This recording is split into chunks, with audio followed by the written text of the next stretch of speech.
Muito boa tarde, bem-vindos à revista da semana, edição do dia 8 de março. O meu nome é Luís Matias e comigo estão, como é habitual, José Faustino e Silvério Cunha, para analisar notícias que marcaram a semana. Nesta sexta-feira começamos por falar de uma notícia que tem atravessado a Europa e não só.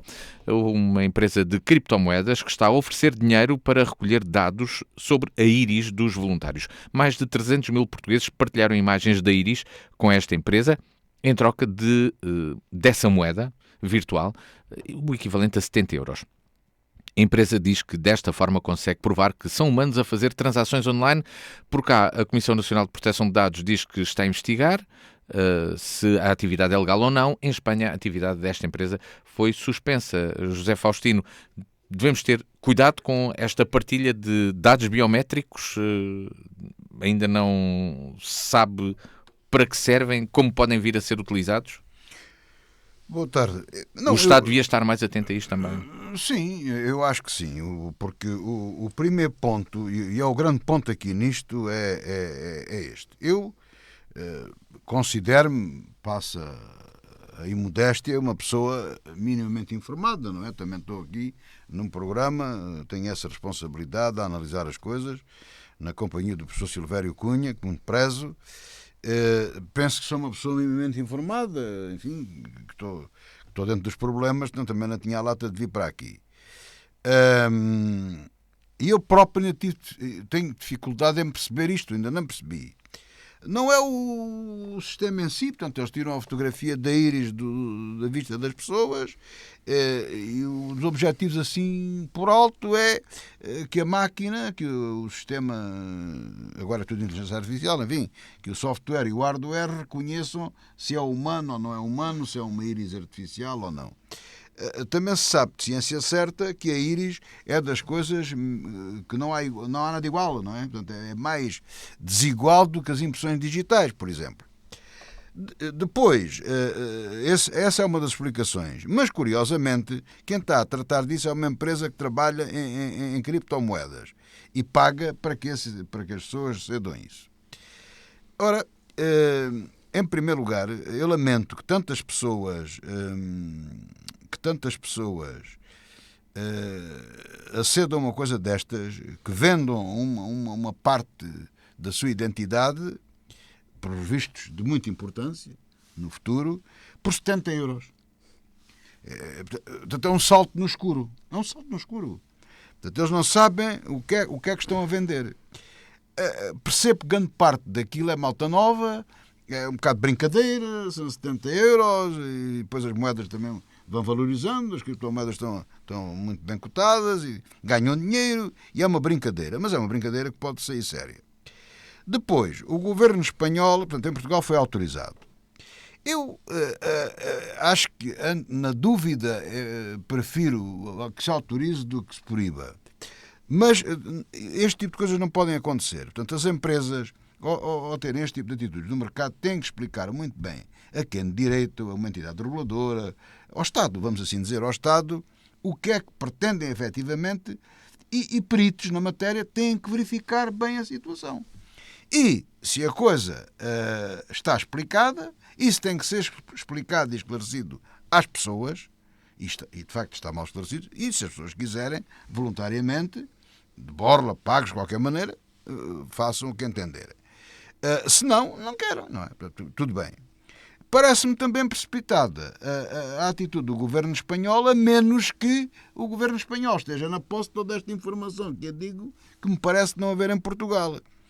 Mas se ela existe em Espanha, então o governo espanhol, que tem ótimas relações, estamos todos na União Europeia, com o governo português, que passa essa informação ao governo português, para o governo português esclarecer os seus cidadãos, para que as pessoas decidam em liberdade e voluntariamente. Quiçá até proibir, se achar que é uma coisa altamente tóxica, pode proibir. Agora, parece-me que está tudo muito no ar. E cada vez mais este tipo de situação vai-se repetir. E, portanto, tem que ser acautelada profundamente. Andamos no virtual, no verde, no digital, na inteligência artificial, deslumbrados com todas estas coisas. E aparece uma empresa numa na Gar do Oriente, a tirar fotografias e coisa, a rapaziada em linha a deixar tirar a fotografia por 70 euros em criptomoedas. É estranho, para mim é de facto estranho. E curiosamente outra coisa, eu não sei se estou enganado, ainda não vi nenhuma entidade pública pronunciar sobre esta matéria. Mas se calhar o defeito é meu. Silvério Cunha, e essa é uma das questões que se coloca naturalmente, mas será que se sabe o que se está a fazer ou para que serve esta imagem da íris do olho humano? Pois, muito boa tarde. Eu sou contra por uma razão, porque aceder dados e os dados pessoais, cada pessoa tem direito, enfim, ao corpo, à imagem, etc. Isso está consagrado na lei sei lá, há uma data de tempo, no nosso Código Civil, desde 1966, por exemplo, e até leis anteriores, e, portanto, acontece que eu acho que ceder dados é uma coisa muito delicada, em primeiro lugar. Mas a pessoa pode, se quiser, pode ceder. Não, a pessoa pode... o problema não está aí. É quando se ceder, está a ser uma empresa coisas que são dados para sempre. Estou a interrompê-lo só para me esclarecer também. Sim, mas é que eu acho que é assim. Mas não, para eu perceber, então, se uma empresa, eu molhar o velhíssimo dedo indicador direito em tinta e puser num papel e eles me pagarem 5 euros ou de borla, eu não posso fazer isso. Não, a questão que eu acho é esta, que o problema que se põe sempre aqui é... Eu não fazia. É mas... o problema é sempre este. Primeiro, para que é que se tem armazenam dados? Quem armazena? Quais são as condições legais de proteção da privacidade? Porque a pessoa também tem direito a uma coisa, que é dizer assim, eu até queria dar, mas depois quis tirar. Mas portanto, a pessoa estando esclarecida. Sim, mas a questão é esta, que as pessoas não estão esclarecidas. O problema é esse. E o que é que sucede? É que nós estamos realmente perante esta coisa digital e de virtual, leva a que muita gente que hoje em dia... Eu também gostava de lembrar uma coisa desde já, que por acaso nunca disse aqui, mas já falámos aqui ao Federal nisso, mas quer dizer, na rádio nunca disse. Eu li há uns tempos foi em 23, que uma associação internacional, não sei se até americana, de psicólogos, declarou o seguinte: há uma coisa que está a acontecer no mundo e que já estava a acontecer há muito tempo. À medida que nos países desenvolvidos a educação prolonga o tempo, digamos assim, de estada das pessoas na educação, tem vindo a atrasar-se o processo de maturação e de idade adulta. Tanto assim que, sei lá, eu lembro perfeitamente de que há muitos anos, por exemplo, lembro de haver pessoas, que hoje já morreram, que me diziam assim: tu aos 17 anos ou 18 anos exigem-te coisas ou tens a maturidade que eu já tinha que ter aos 14. E, de facto, há estudos que mostram que o prolongamento da escolaridade provocou sempre um atraso na maturação absoluta. E hoje a Associação Americana de Psicólogos, ou uma Associação Internacional de Psicólogos, já não sei, disse que a adolescência só acaba aos 24 anos. É bom lembrar isso. Ou seja, nós temos hoje menores, na verdade, menores do ponto de vista psicológico, que são cidadãos, eleitores, podem votar, podem ser ministros, deputados, etc. Isso é uma coisa interessante, porque então só podem ser aos 18, porque não ser aos 16. Se a adolescência só acaba aos 24. Bom, o que ele vai, aliás... Portanto, em vez de descer, devia subir. Devia subir. Ora bem, acontece que o grande problema que se coloca é este, é que a expressão da vontade, a manifestação da vontade, em princípio, é livre, desde que ela não seja uma escolha que não vai colocar futuramente problemas a essa mesma liberdade de escolha. Ora bem, se há uma empresa que não explica o que é, para o que é que quer, se não é por razões então é um engano, um embuste, não é? Não sei se é um embuste, mas a questão é esta. Pode ser. Mas não é por razões de segurança nacional, não é por razões de superior interesse público, portanto, são razões privadas, é uma espécie de troca em que é como se eu vendesse o meu rim direito a troco de X, como aliás, infelizmente acontece em algumas regiões do mundo. Em que isso é permitido. A meu ver, isso é contrário àquela disposição que nós na Europa temos muito e que em Portugal se intitula Disposição por Atentados à Ordem Pública e Bons Costumes. É como se chama. Portanto, a meu ver, isso devia ser ou bem investigado, ou então devia haver uma salvaguarda qualquer que faça com que esses dados fiquem armazenados em termos que não sejam utilizados para qualquer outra coisa. Ora, a meu ver, nós estamos hoje num mundo muito desregulado e por isso acho que os riscos são bastante grandes. Dizer que a pessoa pode fazer o que quiser, não pode fazer o que quiser. Eu não posso, por exemplo, dizer assim, agora, claro, os exemplos devem ser exemplares. Um exemplo só é exemplar, e só é um bom exemplo quando esticado ao limite, resiste. Eu dou o célebre exemplo, que agora não vou aqui estar a explicar, foi o célebre caso do Canibal de Hamburgo. que foi um engenheiro informático alemão, que há uns anos, final dos anos 90, princípios dos anos 2000, pôs um anúncio na net a dizer que queria uma pessoa que se dispusesse a ser, digamos, anestesiada localmente, iria ser eutanasiada. Na Alemanha isto é crime, a eutanásia está permitida, pelo menos ainda não está, e na altura não estava, e que deixasse que ele cortasse um bocado da parte da pessoa e ir comendo. Porque ele ficou com aquilo de Hamburgo. E obrigou uma pessoa a ir ao médico, um psiquiatra, que passou um atestado de sanidade mental, as pessoas selecionadas tinham que apresentar isso tudo, uma declaração escrita e por vídeo, etc, etc. E teve, devo dizer, 300 candidatos, que é uma coisa espantosa, que mostra o estado em que as cidades estão. E os 300, ele selecionou um que foi um homem, que naturalmente ele anestesiou o braço e foi cortando o braço. E de vez em quando mordia aqui ali uma talisca de carne do homem. E a pessoa acabou por morrer, naturalmente ficou exangue, não é? por hemorragia. Foi processado pelo Ministério Público e, a princípio, o advogado disse: não, o outro quis, não, foi só profanação de cadáver e eutanásia. A brincadeira acabou nisto. O Supremo Tribunal, o Tribunal Constitucional Alemão decretou ao Supremo Tribunal prisão perpétua. Pronto, acabou-se. Porquê? Porque ninguém tem o direito de agir de maneira tal que coarte a sua liberdade futura. Neste caso, por acaso, foi um caso curioso, porque houve 300 pessoas que acharam isso divertidíssimo e se prontificaram a morrer, como aquele caso que morreu. Portanto, ou seja, as pessoas não podem fazer o que querem nesse sentido. Há limites para tudo. A questão da imagem é importante por uma razão, porque quem cede a íris, que é um dado que fica, porque a íris não vai mudar, está a ceder para sempre. Nas mãos de quem? Isso a lei tem que acautelar. Se a lei acautelar isso tudo e explicar tudo muito bem explicadinho, está bem. Se não, não está bem. E eu, portanto, sem saber, princípio de precaução, sou contra. Deste caso, partimos para outra notícia mais recente. O Banco Central Europeu não baixou as taxas de juros, manteve tudo como estava, apesar de muitos analistas dizerem que era o momento do BCE descer as taxas de juros. Talvez isso possa acontecer em junho, no início do verão. José Faustino, faria sentido o Banco Central Europeu baixar as taxas de juros perante os dados que existem na economia de arrefecimento em vários países europeus, alguns em recessão, outros a terem crescimentos bastante baixos? Não, isto não é por palpite, não é? Quer dizer, há aqui uma grande influência política nestas coisas, mas a verdade é que quando o movimento das taxas de juros comparativamente aos outros bancos centrais mundiais, a Europa tem andado atrás. Portanto, foi a última. Primeiro os americanos subiram, os outros subiram, foram todos subindo, e o Banco Central Europeu foi sempre o último a subir. É natural que agora seja o último a descer.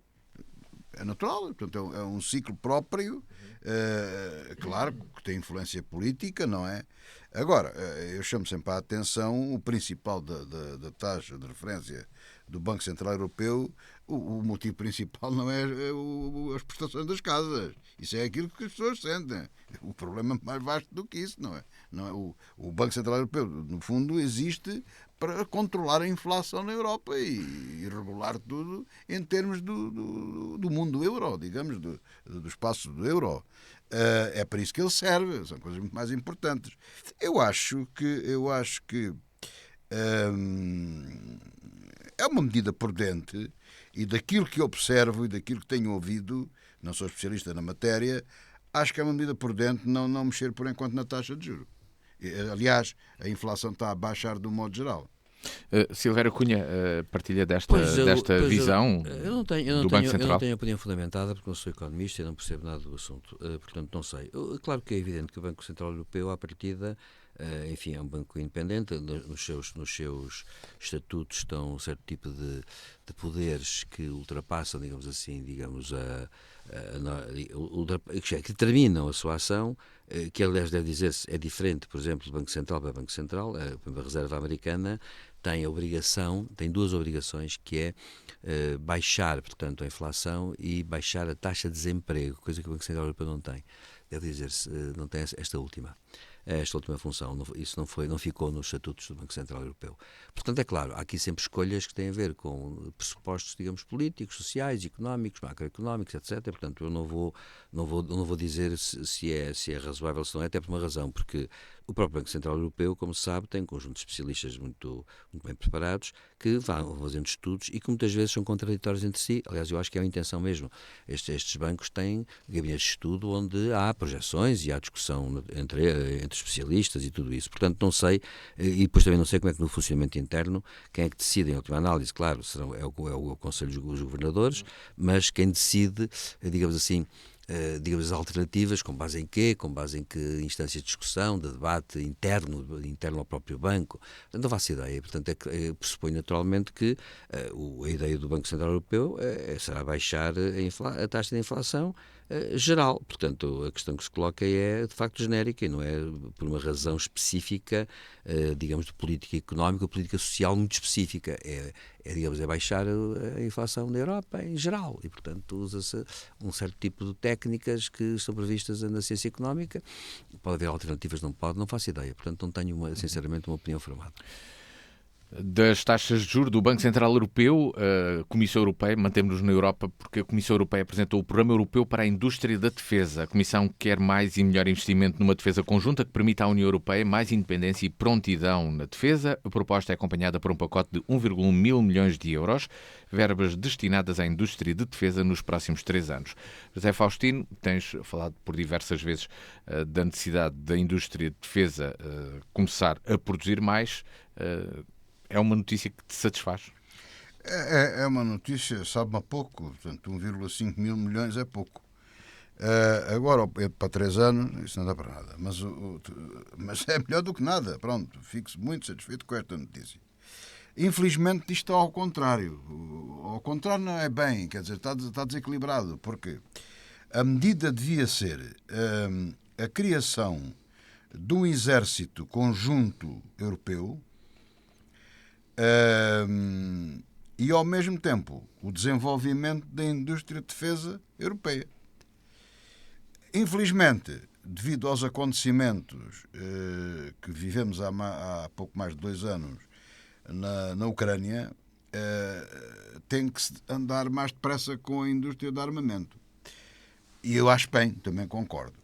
E chamar a atenção do seguinte, especialmente para os mais pacifistas.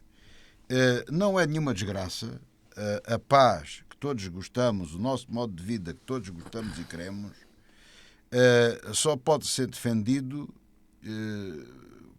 com a guerra. Quando nos querem tirar aquilo que temos, nós só nos podemos defender, infelizmente, com a guerra, com armas. Por outro lado, a indústria de armamento, nestas circunstâncias, é mau dizer isto, mas tenho que o dizer porque é verdade, torna-se vantajoso economicamente para os próprios países. É mau porque há pessoas a morrer, porque estamos em guerra, isso. Ninguém põe essa questão em causa. Mas imaginemos, Portugal, que já está a desenvolver a sua indústria de armamentos, especialmente nos drones, está a exportar muito pouco, mas imaginemos, Portugal exportava 500 vezes mais do que o que exporta em material de guerra.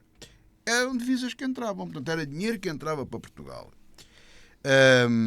Portugal tem, aliás, tradição, eu digo isto muitas vezes, e tinha uma grande tradição em fabrico de armamento, de munições, a fábrica de braço de prata, e tudo isso, portanto tínhamos essa tradição. Isso devia ser reposto rapidamente, a reindustrialização do país devia ser feita no âmbito da Europa e devíamos, de facto, pensar nesta situação. Portanto, isto é uma excelente notícia para a Europa. Não é uma maravilha, não é que agora vira tudo belicista, não é isso. É necessário. Perante a infelicidade que a humanidade tem de ter um putativo candidato com a hipótese de vencer nos Estados Unidos, que é um imbecile, não é?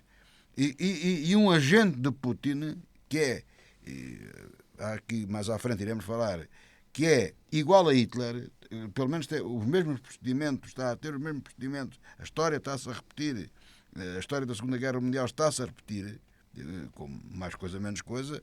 Putin é igual a Hitler e temos um imbecile armado em herói, em campeão, quando está a fazer uma figura de sendeiro. E, portanto, esta notícia só pode chegar com agrado. Eu espero e desejo que Portugal tenha a capacidade, de facto, de acompanhar isto e eu até agora, preciso dizer uma coisa, ir para além daquilo que lhe é pedido, não é? Portanto, e isso era bom. Silvério Cunha, esta é uma resposta esperada da Comissão Europeia. Ser a Europa a tratar desta questão, podiam ser os Estados independentes a tratar do assunto em termos de orçamento. A verdade é que as circunstâncias em que o mundo vive estão a obrigar a uma coisa impensável há uns anos, que estão a obrigar, no fundo, uma federalização da Europa por razões de necessidade. E claro que não por razões de opções, digamos, políticas ou de visões do mundo, etc., mas por razões de, digamos, de necessidade. Claro que a guerra é uma desgraça em si mesma e, em tese limite, claro que a indústria de guerra tem um problema, é que a indústria de guerra só se escoa se houver guerra, naturalmente. Depois é um problema, torna-se um grande problema para os Estados. Portanto, é sempre mau dizer que a indústria de defesa está-se a desenvolver, porque, numa perspectiva de paz, ela não teria que se desenvolver. Mas a verdade, porém, é que nós vivemos num mundo que neste momento o pacifismo não pode ser o pacifismo daquelas pessoas passivas, digamos, que querem, digamos, a paz a todo custo, seja como for, de para onde der, porque a paz dos cemitérios também existe, não é? Está tudo em paz lá.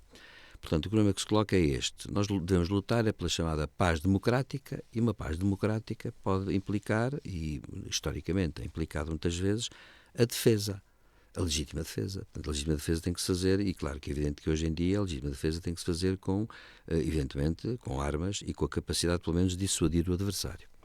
Para isso é que a União Europeia tem que formar, de facto tem que se formar mais tarde ou mais cedo, o exército europeu, porque isto vai acelerar muito a integração europeia em todos os aspectos e até por isso mesmo já está, aliás, nós sabemos já uma coisa que eu não sei se já aqui disse, mas há tempos li uma... Na União Europeia já existem em todos os países cerca de 80 mil normas provenientes da União Europeia, portanto é bom dizer que nós vivemos afogados em legislação europeia já. Os Estados têm que 50% da legislação hoje em dia, que é interna, 50% já toda derivada da União Europeia. É evidente que nós estamos a assistir a uma federalização. Historicamente as federalizações foram sempre diferentes, não há Estado nenhum que tenha imitado o outro a 100%, não é possível isso. Portanto, as circunstâncias históricas determinam muito isso e nós estamos a assistir a isso. Naturalmente que isso vai levar a Forças Armadas Europeias, a um Exército Europeu de Defesa, num mundo que realmente é bélico. E a grande questão que se coloca é, nós para defendermos uma paz democrática, temos que defender contra quem não defende a paz democrática porque defende o belicismo. Portanto, o belicismo claro que o belicismo é uma faca de dois gumes. O belicismo pode-se voltar. Nós também a defender uma paz democrática temos que defendê-la com sentido da proporção. Mas é evidente que os desafios que eles se colocam são desafios grandes, problemáticos e graves. E, portanto, acontece que essa é uma questão que deve ser bem pensada e bem ponderada. É evidente que a União Europeia está, digamos assim, agora a lançar essa questão da defesa por uma razão, porque é verdade também que a União Europeia passou estes anos todos a viver à sombra do guarda-chuva americano, nuclear, que sempre fez parte, aliás, também devo dizer que os americanos sempre tiveram boas contrapartidas com isso, mas a verdade é esta, é que neste momento um dos países mais débeis a esse nível são os Estados Unidos, porque os Estados Unidos sempre tiveram um fundo que vem desde a sua fundação, um fundo isolacionista. E há sempre tentativas, e Trump mais não faz do que buscar esse fundo isolacionista, sempre houve tentativas desse género. Eu gostaria de lembrar só uma coisa para dar um exemplo concreto. Em plena Guerra do Vietnã e Guerra Fria, houve um grande jornalista, aliás, ele foi um grande jornalista também, que foi Walter Lippmann, que escreveu, aliás, muitos livros. Um dia veio com uma ideia espantosa que nenhum governo americano cumpriu, mas ele veio com essa ideia, também era republicano. Ele veio com essa ideia de dizer assim, o mundo, os Estados Unidos não devem interessar-se pelo mundo. Devem interessar-se os Estados Unidos, as Américas e a Europa Ocidental. E o resto do mundo deixá-lo andar. Ou seja, o resto do mundo podia até ficar nas mãos da União Soviética ou da China, não interessa por acaso, na altura a China nem se punha, não é? Mas deixar andar. E pronto, isso chega. E basta. E já é muito. Bem, Trump vem no fundo ainda cortar a Europa Ocidental. Trump não corta as Américas, não é? Mas, que é a tradição desde o século XIX. Mas acontece que corta a Europa Ocidental. A grande questão é esta, é um isolacionismo mais extremo ainda. É claro que nenhum governo americano caiu nisso, mesmo os republicanos da altura nunca caíram nisso, porque perceberam que no mundo global evidentemente que as questões hoje põem-se no plano global, até por causa das tecnologias, da guerra, etc. Portanto, a questão é grave e tem que ser muito bem ponderada. Agora, é evidente que a Europa está na estaca zero a esse nível, a quase zero. No fundo, a Europa tem 2 ou 3 exércitos, digamos, bons, alguns dos quais, aliás, e a NATO, mas alguns dos quais são sempre dubitativos. Estou a dar um exemplo. O exército depois dos Estados Unidos na NATO mais importante é o turco. Mas a Turquia não está propriamente integrada na Europa e nem está a defender valores europeus. Portanto, também se levanta um problema a esse nível. Por conseguinte, em suma e concluindo, eu diria assim, é evidente que em nome de uma paz democrática tem que haver aquilo que eu chamo uma ponderação de uma indústria de autodefesa europeia. E, portanto, tem que haver. Isso tem que haver. Tem que haver porque o mundo está de uma maneira tal que, efetivamente, nós arriscamos a ficar desarmados perante, de repente, alguém que tem uma coisa que nós julgávamos que não ia acontecer, que é a simples vontade de poder. Ora bom, aí é que eu acho que os estadistas ocidentais têm sido um bocado medíocres, porque bem-vindos à realidade. A realidade é que a vontade de poder sempre superou muito as coisas, inclusive o comércio internacional. O liberalismo internacional, por exemplo, apostou muito no comércio, desde sempre, desde há 300 anos, quase 200 e tal anos que dizem isso, que apostou sempre a ideia de que o comércio e a criação da interdependência dá a paz. Não dá. Não dá porque há uma coisa acima disso, que é a especificidade da vontade de poder. É o caso de Putin.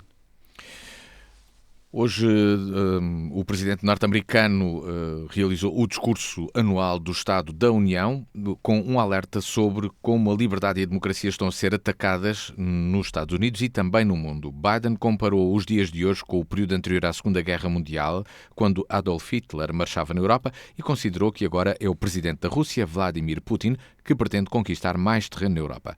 Biden também comparou 2 presidentes republicanos. Ronald Reagan disse: Sr. Gorbachev, derruba este muro. Agora, o meu antecessor, um ex-presidente republicano, diz a Putin: faça o que quiser. Palavras de Joe Biden no discurso de hoje. José Faustino, está aberta mesmo uma clivagem, uma diferença grande entre Biden e Trump. Sim, isso está, mas isso não é o pior. A clivagem está mesmo a nível dos Estados Unidos, portanto, entre o Partido Democrático e o Partido Republicano. E mesmo assim, há clivagens dentro deles, também há clivagens ali. Aquilo está complicado. Embora eu acredite, primeiro, não é linear que Trump ganhe as eleições. Não. Quer dizer, estou naquela fase, ouço comentadores, comentadores e comentários sobre isso e opiniões de pessoas, quase como certo a vitória de Trump. Eu não estou certo disso. Tenho muitas dúvidas que Trump ganhe as eleições. Tenho muitas dúvidas. E ainda que as ganhe, também tenho muitas dúvidas que Trump que faça as asneiras que para ali diz que vai fazer e tenha aquele comportamento. É capaz de elevar o nível. Mas ele já foi presidente e o mundo não acabou. E tomou as posições que tomou. Portanto, e já temos visto pessoas que defendem determinadas coisas, especialmente alinhamentos de extrema-direita, de coisas muito extremas.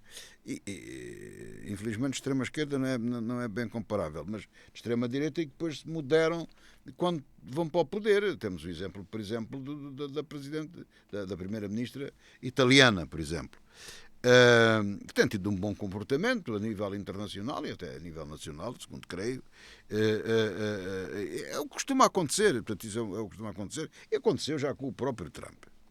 Mas eu não estou aqui de maneira nenhuma. Eu acho que ele é um imbecil, não tem perfil para ser presidente dos Estados Unidos e Biden veio dizer aquilo que eu já aqui tinha dito e que penso há muito tempo. E há meses que eu ando com a cismar nesta e vejo os livros e tudo isso. A história é que a gente dizer isto é visível a olho nu, não é? Comparar Adolf Hitler a Putin é simples, mas não, a maneira de agir parte daquele princípio já aqui falámos, de humilhação que tinha razão de ser. Adolf Hitler tinha alguma razão em dizer que a França humilhou a Alemanha quando foi o armistício na Primeira Guerra Mundial. Aqui é a queda do muro de Berlim, tem essa mesma origem, falámos aqui outro dia nisso. Tem o Hitler começou por invadir os Sudetas, depois anexou pacificamente a Áustria, ele próprio era austríaco, invadiu mais qualquer outra coisa. Portanto, ele foi invadindo e foi criando indústria de guerra, que estava proibido por Tratado de Versalhes. Toda a gente fechou os olhos, toda a gente deixou passar. E ele foi conquistando, aliás, com instruções para que, se houvesse resistência, voltassem para trás. Nunca houve resistência nenhuma. E portanto, Putin está a fazer o mesmo. O que é que Hitler pretendia? Pretendia repor o Reich, que ele entendia ser o espaço vital necessário para a Alemanha viver dentro dos parâmetros, dentro do nacionalsocialismo que ele preconizava. O que é que Putin quer? Reconstituir a União Soviética. É isto. É o espaço vital que ele entende que deve ser. E depois, até as personagens se repetem. Aquele imbecil também da Bielorrússia parece o Mussolini. Temos vários. Há aqui, com um bocadinho de atenção, eu tenho a pensar isto, e não vou agora aqui perder tempo nisso, até porque estou a citar de memória, vários acontecimentos, a crença, a cedência, o acreditar na paz, o evitar a guerra, a hesitação dos americanos em entrar na guerra, tudo isto está a repetir. Tudo isto se está a repetir. E os cenários são os mesmos, curiosamente. Era o Japão com a China, agora é a China com o Japão. E ainda agora houve uma escaramuça com as Filipinas. Portanto, tudo isto está a repetir. O que aconteceu antes da Segunda Guerra Mundial está acontecendo neste momento. Com personagens e tudo. Portanto, isto é perigosíssimo.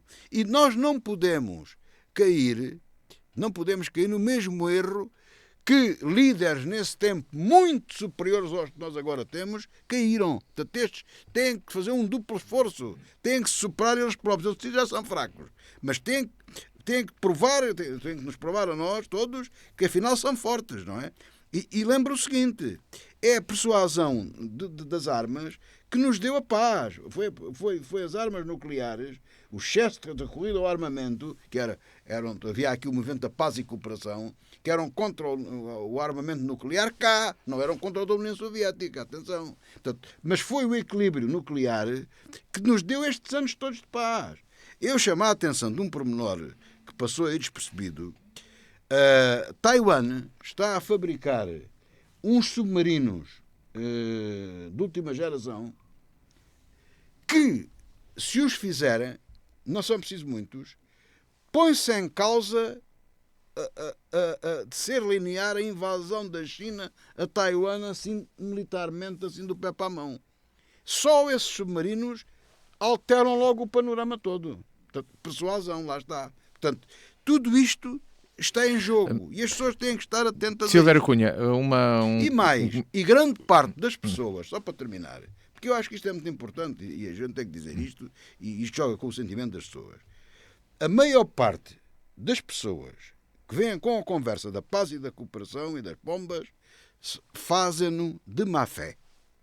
Sabem perfeitamente que não é assim. Sabem perfeitamente que as coisas são como eu estou a dizer e como muitos outros defendem. Para defendermos a paz, há necessidade, às vezes, de fazer a guerra. Silvério Cunha, um comentário a este discurso de Joe Biden. Isto é assim, Biden, de facto, enfim, ganhou agora as primárias dele, é o indiscutível candidato do Partido Democrata, mas a questão é esta, eu penso que nas eleições anteriores nunca se votou tanto nos Estados Unidos como hoje, como nessa altura, perdão, foi uma autêntica loucura, foram 160 milhões de votantes, que é uma coisa que é um recorde absoluto, e acontece que isto foi devido a uma grande mobilização que houve contra aquelas ideias um bocado estranhas de Trump, que na verdade fez, enfim, praticou algumas das coisas que tinha prometido fazer, aliás, que ele continua a prometer fazer.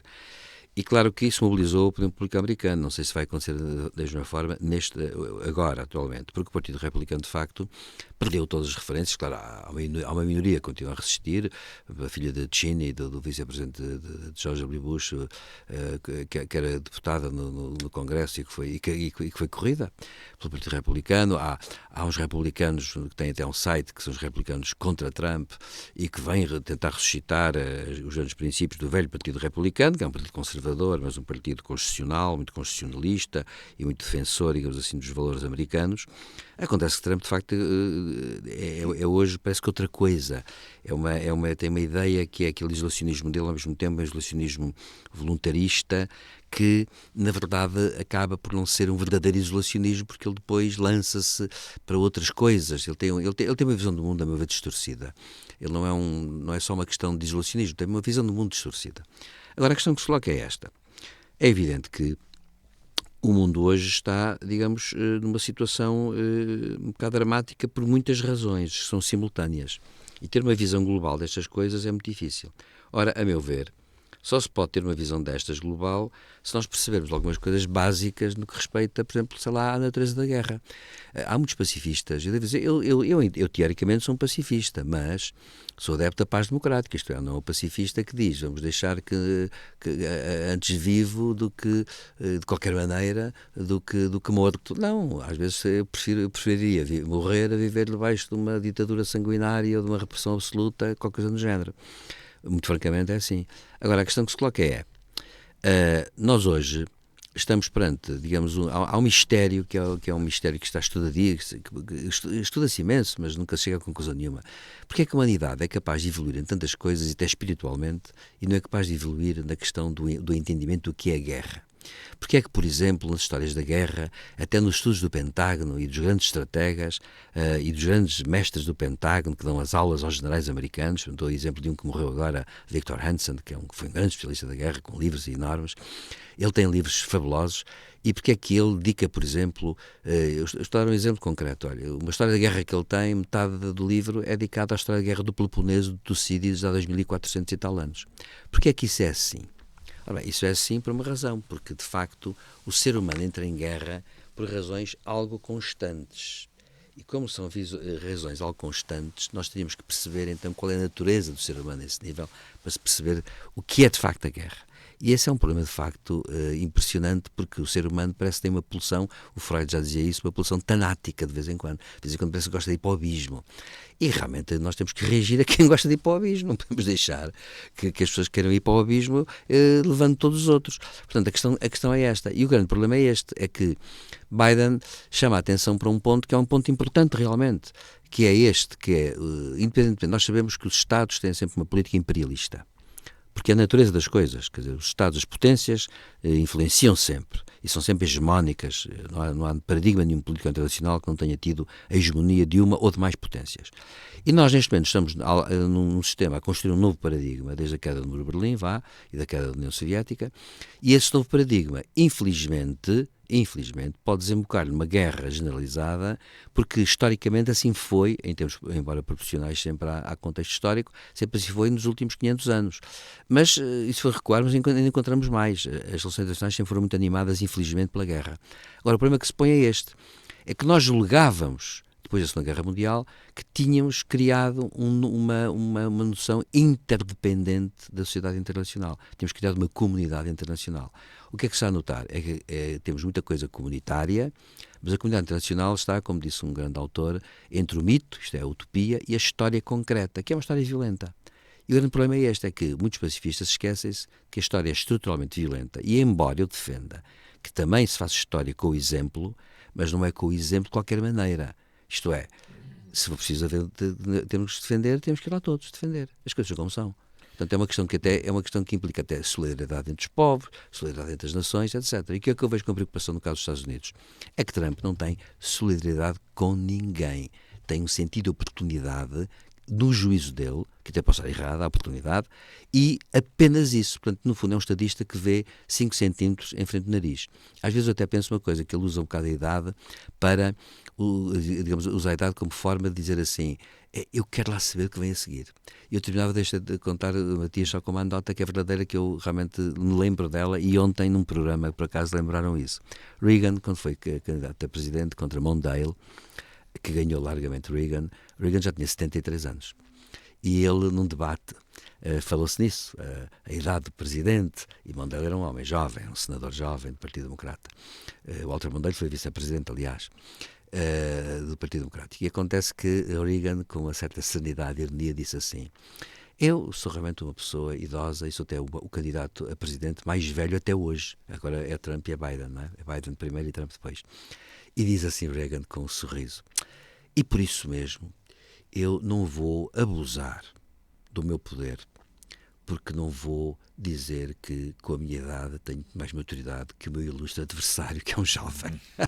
Isto é muita graça, porque de facto aqui a idade, o que importa é que haja um estadista com cabeça, tronco e membros, com conselheiros com cabeça, tronco e membros e com um ideal e uma visão das coisas. Trump não tem. Biden tem uma certa visão, podemos discutir lá dele, mas tem. A Trump não tem visão nenhuma. Neste discurso de Biden, o presidente americano anunciou a construção de um porto marítimo temporário na faixa de Gaza para permitir a entrada de bens essenciais ao território palestiniano. Entretanto, Israel admite pressão internacional, mas não para ataque em Rafah. O diretor da CIA está no Médio Oriente para tentar salvar um cessar-fogo. Será que isso está mais próximo ou é mesmo uma utopia, José Faustino? Não, vamos lá ver. O problema em Gaza é muito complicado. Eu tenho aqui tentado falar nele e não vou repetir. Já a semana passada falámos desta procura eu não vou repetir, um tal acordo de cessar-fogo. Há aqui uma coisa nova. Há aqui um dado novo que a mim me parece que pode ser importante. Porque, pese embora que grande parte daquela gente seja favorável ao Hamas, é assim. Não vale a pena estarmos aqui com... no tempo do Hitler, a maioria dos alemães eram nazis. Não vale a pena andarmos com voltas. E na maioria, quando no tempo do Salazar, a maioria dos portugueses eram salazaristas. Não vale a pena andarmos com voltinhas e com rodriguinhos. Se não era de forma consciente, era inconsciente. Apoiavam por ação ou omissão. Portanto, esta que é a questão. Era uma minoria que era contra. Portanto, não vale a pena. Há aqui, por todos os motivos, há aqui uma novidade nisto. A construção deste porto, ou seja, a possibilidade das tropas americanas, em vez de atirarem os mantimentos de avião, porque vão ter todas as mãos do Hamas à mesma, prioritariamente, naturalmente, e depois o que sobra é que é para os miúdos, porque, quer dizer, não brinquem comigo, vamos lá ver. Eu vi imagens, até houve aí um que se prestou a comparar com o Holocausto, um trabalho péssimo que deu às pessoas, enfim, uma pessoa que eu sempre considerei com uma tristeza imensa, nem digo o nome, nem vale a pena, porque, enfim, eu não acredito que se deixe morrer uma criança à fome. Então o Hamas não consegue dar de comer àquela criança. Mas estão a brincar comigo. Vamos lá ver se a gente se alguém um racional nisto.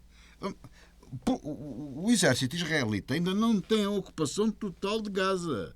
Há ali duas forças em confronto. Há o Hamas e há as tropas israelitas. Um exército de guerrilha e um exército convencional.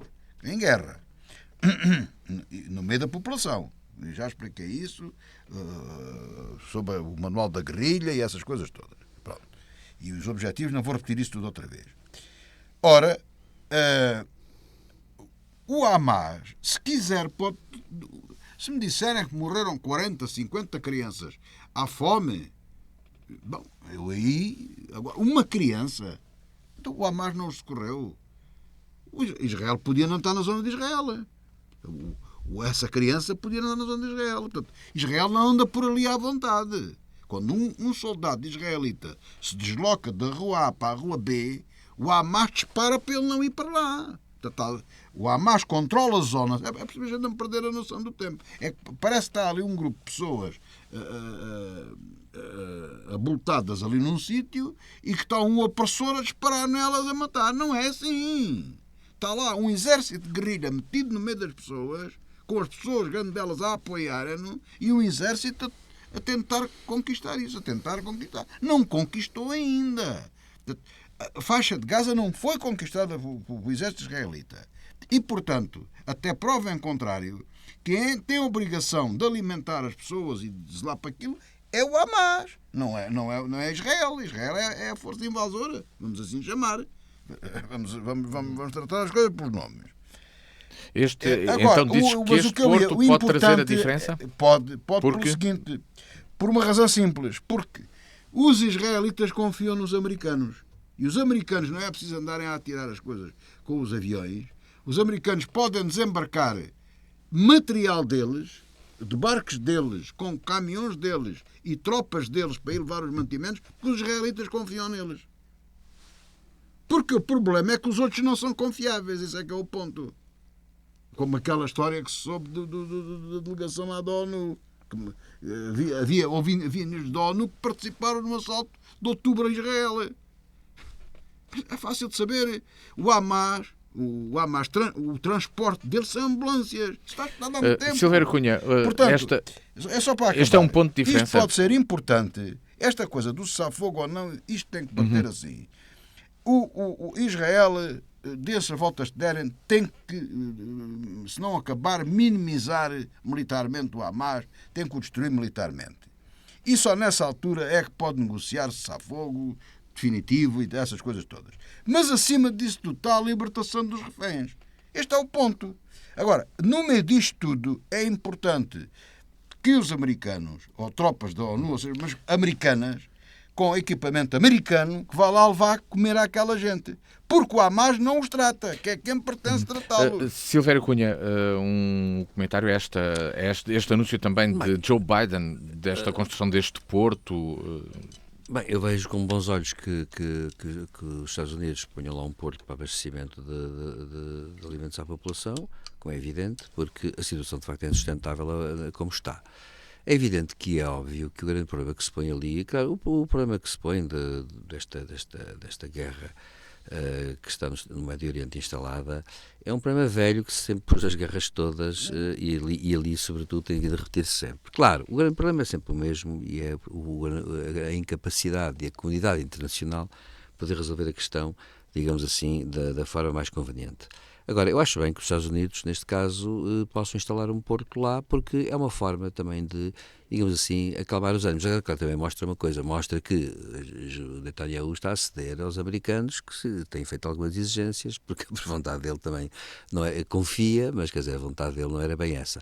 Agora, a questão para mim é a seguinte, eu acho que os Estados Unidos... Não tem... O Netanyahu se forem pessoas neutras a levar os alimentos, ele não se deve opor. Penso que não. Pois não. No governo dele há gente... Não deve querer matar à fome. No governo dele há gente que quer matar à fome. Não, pós matar, uma bomba era mais fácil. Era mais não fácil, é pós matar claro. É mais fácil, claro. Não, era mais fácil. Não, mas a questão é assim, são contextos. Pois. Agora a questão que se coloca é... Eles não podem alimentar o Hamas. Eu acho que os... Sim, mas ele... Com os americanos têm a garantia que não é assim. Mas ele alimentou o Hamas. E para mim alimentou, mas isso já está ultrapassado. Nesse tempo não estavam em guerra, sabe? Agora estão... Portanto, foi falta de visão do Netanyahu. Mas a questão que se põe é esta. Eu acho que, de facto, os americanos, ao fazerem isso, para fornecer alimentação e tudo isso, acho que sim, que isso é positivo e não vou negar, porque a situação neste momento, de facto, implica que haja uma ação extra para alimentar. Agora, isto também mostra uma coisa que eu devo dizer, que é uma coisa que sai um bocadinho fora do problema, mas é verdade. Os Estados Árabes não têm feito nada para apoiar os palestinianos, devo dizer, os Estados Árabes não têm feito nada, inclusive o próprio Egito não tem feito nada. É bom lembrar que os palestinianos têm uma sorte um bocado estranha, porque a sorte deles é amarga por esta razão, porque desde 48 que os Estados Árabes nunca, se me permite a expressão muito plebeia aqui na rádio, eu diria, os Estados Árabes estiveram sempre nas tintas para os palestinianos, é bom que isso fique dito. Nunca quiseram saber dos habitantes da Palestina. E, portanto, também nunca estiveram interessados numa autêntica solução. O que aconteceu na altura, em 48, é que eles também estavam contra Israel. E até usaram os palestinianos contra Israel, é um facto.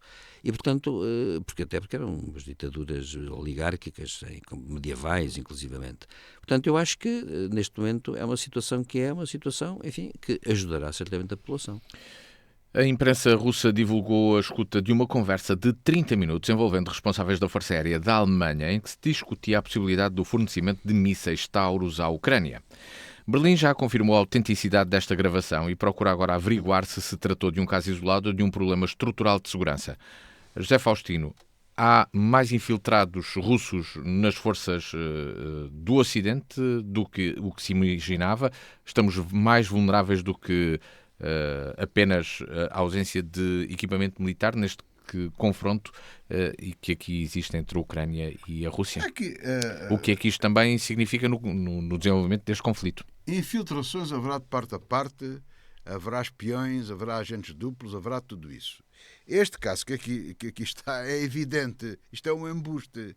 Portanto, os russos não descobriram nada. Eles é que fizeram para ser descobertos. Portanto, alguém acredita que o Estado-Maior alemão, que com vídeos ridículos até, se a gente pensar bem, de um míssil, que sabe o que é que o míssil faz, podiam fazer a destruir o Kremlin, não, mas foi a destruir a ponte.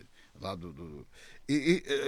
no Zoom ou numa coisa semelhante a essa, que toda a gente usa, mas está tudo parvo. Então o Estado, uma reunião de meia hora a explicar os efeitos dos Tauros, como se até eu, que sou ignorante em questões militares, sei o efeito do Taurus, sei como é que ele funciona, sei que míssil é que é, sei como é que ele é, se ouvir, conheço.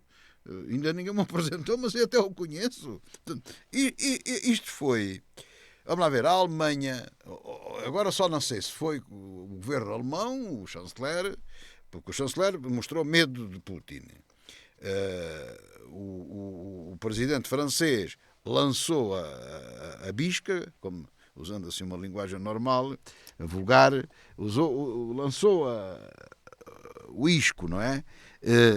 Correto, aliás, uma boa posição. Fez o papel do Churchill. Portanto, enfrentou o Putin. Pô-lo logo a falar sozinho. Começou logo a dizer coisas. E os alemães mostraram medo, portanto, o chanceler mostrou... Portanto, eu não sei se foi do governo alemão, ou com conhecimento deles ou não sei, isso não só especulando, não é? E agora eu também estou aqui, o que eu estou a dizer é especulativo, naturalmente. Mas para mim, na análise que faço, é que isto foi uma encenação montada para dar um aviso aos russos. Claramente. Fizeram este cenário, montaram este número todo, mandaram fazer vídeos e para serem descobertos. Porque eu não, quer dizer, ninguém no seu, nem em Portugal, eu acredito, onde tudo é, nem acredito que os serviços secretos ou que o general, o almirante e aquela gente do Estado-Maior que comuniquem através do Zoom. De coisas de pouca importância, acredito. Agora, de coisas de importância, que isto também não tem importância nenhuma. Os efeitos dos Tauros na Ucrânia e na Rússia nem tem importância nenhuma, toda a gente sabe. Portanto, os conteúdos, meia hora, não, é que deu o efeito pretendido. Vê aquele porta-voz, assim em jeito galã, parece assim artista de variedades, dizer umas coisas, e lá vê outra vez a ameaça nuclear. É claro, qualquer dia também há de aparecer, se calhar, uma fuga de informação no Zoom, ou no Twitter, ou no Facebook, ou qualquer coisa, que estavam reunidos através do WhatsApp, ou qualquer coisa, e então o efeito da bomba atómica a cair em cima do Kremlin. E a gente acredita, né? Acreditamos todos. Portanto, isto é um embuste que aqui está. Portanto, não tem aqui infiltrações, não tem coisa nenhuma. Não é? É evidente que a inteligência russa está atenta a tudo o que se passa do Ocidente, isto é uma guerra híbrida, e o mesmo se passa do lado contrário, é claro. Agora, uma coisa destas, com esta importância, isto só pode ser um embuste. Isto é uma manobra de diversão. Não tenho dúvidas nenhuma sobre isso. E que acho engraçada. Eu acho que eles deviam ter feito um vídeo, o efeito do Taurus a destruir o Kremlin. É que um só destrói aquilo tudo. Não é preciso dois, é um. A ponte vai toda para os anjinhos com um. E o Kremlin acontece-lhe o mesmo. Aquilo desaparece com o Taurus. Silvério Cunha. É, aliás, um míssil muito simpático. Vai devagarinho, vira e tal. Parece um drone. Vamos ouvir Silvério Cunha. Os alemães então fizeram um embuste para mostrar aos russos o seu poder militar? Claro, neste momento é assim. Não foi para mostrar. Eles sabem o poder. É para lhe dizer, olha, a gente pode fazer isto. Agora, eu acho que aqui há jogos de sombras, não é? Como acontece sempre. Aconteceu aquela história de... Há dias não, foi há 3 dias. O primeiro-ministro grego, Mitsotakis, foi visitar a Ucrânia e estava com Zelensky em Odessa. Não, mas aí foi um atentado. Aí foi um atentado. Foi um bombardeamento. Aí foi um atentado. Não, para mim um atentado seria com sniper. Eles tentaram matá-los. Essa não foi a brincar. Essa foi a resposta à brincadeira. eu acho que o jogo de sombras... Esquecemos-nos dessas. O jogo de sombras é assim. O jogo de sombras são... Essa foi a séria. Eu insiro isso ainda nas provocações. Essa foi a séria. Para mim são provocações. São, porque, é claro, foi um míssil que foi a uma certa distância, portanto... A 150 metros? 500 metros. Mas, quer dizer, 500 metros. Mas é assim, provavelmente pode ter sido uma provocação também. Um atentado a sério seria com snipers e tal. Agora, para mim, a questão... Sim, claro que é difícil. Agora... Vamos lá com os russos, se quiserem, têm uma grande probabilidade de matar o Zelensky. Já tentaram.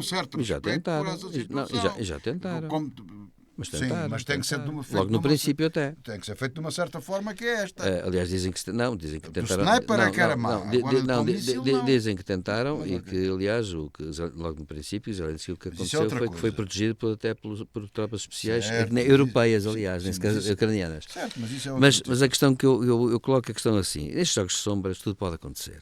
E, portanto, eu acho que há uma parte de provocação, uma parte de agite-prop, uma parte de intimidação, que, aliás, a meu ver, na verdade, não é bem intimidação, porque hoje há informação sobre tudo e, portanto, os Estados-Maiores sabem muita coisa. Agora, admito perfeitamente que aquelas